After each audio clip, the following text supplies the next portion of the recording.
આપનારું છે. તો તમારા નામથી બધા જ ભક્તોના જીવનમાં સુખ શાંતિ આવે એવી હે પરમાત્મા તમે કૃપા કરજો.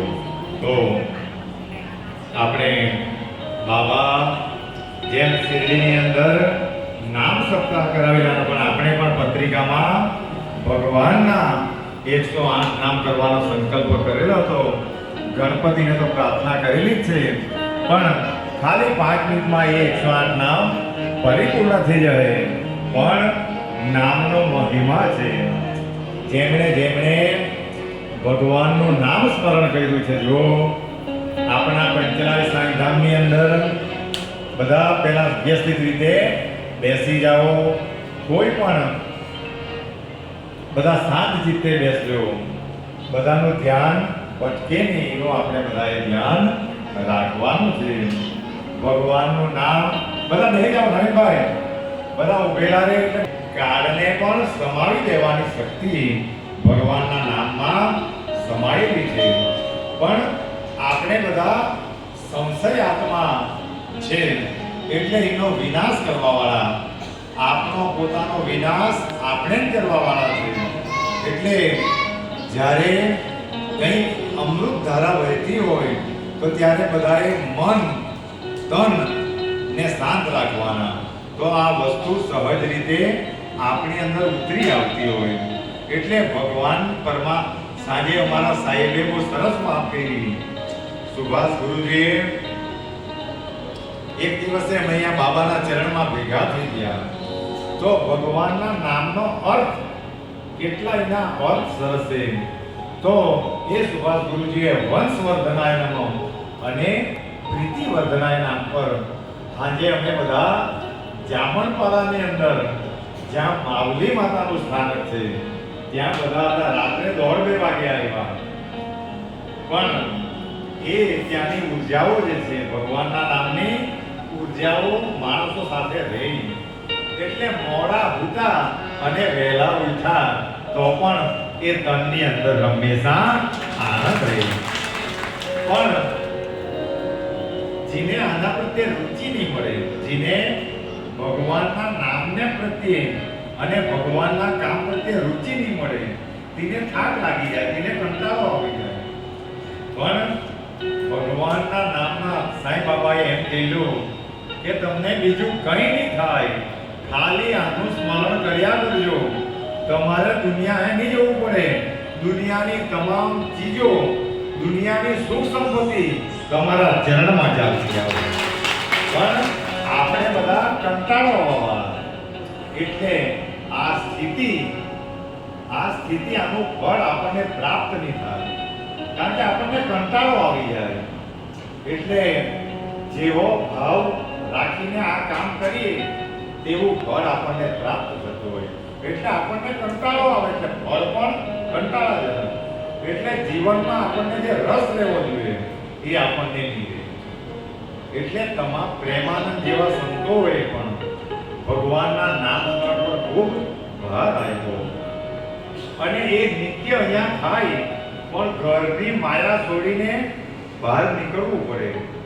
જો આપણને ખબર છે કે આપણને લક્ષ્મીની જરૂર છે, ઘરે આળસુ બનીને પડી રહી તો એ લક્ષ્મી આવી શકતી તો એ ઘરની માયા છોડીને એ લક્ષ્મીને કમાવા માટે બહાર નીકળે તો એ એમના હાથમાં આવે. એવી રીતે એ લક્ષ્મીની નિરંતર કૃપા કેવી રીતે આપણા પર રહે તો એ માયા છોડીને નીકળે તો એ વસ્તુ સહજ રીતે આપણને પ્રાપ્ત થતી હોય. તો એ પ્રીતિવર્ધનાય નમઃ, વંશવર્ધનાય નમઃ, શ્રીનિવાસાય નમઃ કેવા જેવા એના શબ્દો છે કે શ્રીનિવાસાય, શ્રી એટલે લક્ષ્મી. તો જ્યાં એનો નિરંતર પાઠ થાય તો ત્યાં એ શ્રી ત્યાં સદાને માટે નિવાસ કરે. એટલે આપણે ઘરે પણ પરિવાર સાથે બેસીને પણ આ પાઠો કરવા જોઈએ. તો ધીમે ધીમે આપણા પાપો દૂર થાય અને એ ભાનમાં ક્યારે પીરસાય કે થાળી જોડે પાત્ર ચોખ્ખું થાય અને પછીથી જેમ એક માય છોકરાઓ અવાજ નહીં કરે, છોકરાઓ અવાજ નહીં કરે, તો એ પાત્ર ચોખ્ખું થાય, થાળી ચોખ્ખી થાય, અને જેમ એક માય એ ભાણાની અંદર પીરસી દે, એમ આપણી અંદરથી ભગવાનનું નામ લઈ લઈને હૃદયની શુદ્ધતા થાય, પવિત્રતા આવે, અને પછીથી લક્ષ્મીને ત્યાં નિરંતર રહેવાનું મન થાય. અને એવી કેવી અનમોલ અને દિવ્ય વસ્તુઓ છે, એમાં કરવાનું કંઈ નહીં મળે, ખાલી ને ખાલી શ્રદ્ધાથી હરિનું નામ સ્મરણ કરવાનું.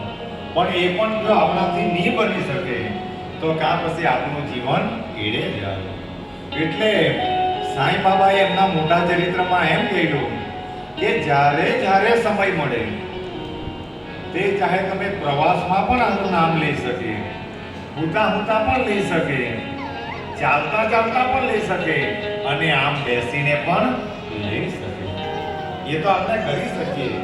અને એવું એ પણ જો નહીં લઈ શકાય તો આપણું જીવન અર્થ વગરનું છે.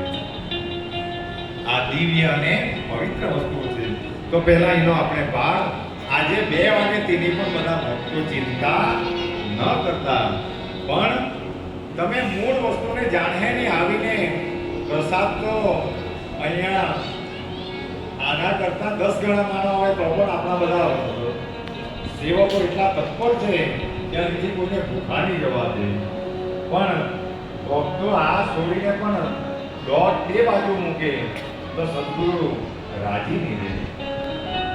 એટલે આપણે જન્મેલા તે દિવસથી આ કરતા આવેલા તો મરવું ના સુધી આગળ, પણ ભગવાને આપણને આટલું સરસ જીવન આપેલું છે.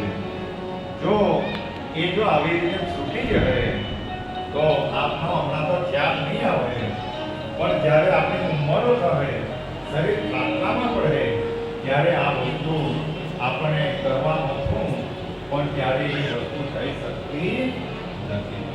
એટલે બધા એક ચિત્તે ભગવાનના નામને સાંભળજો, અને જેને જે તે ઓમ નમઃ કેટલું પણ બોલતા થજો તો એ પુણ્ય બધા શ્રદ્ધાથી આપણે હવે પાઠ કરીએ. બોલો ગણપતિ ગજા.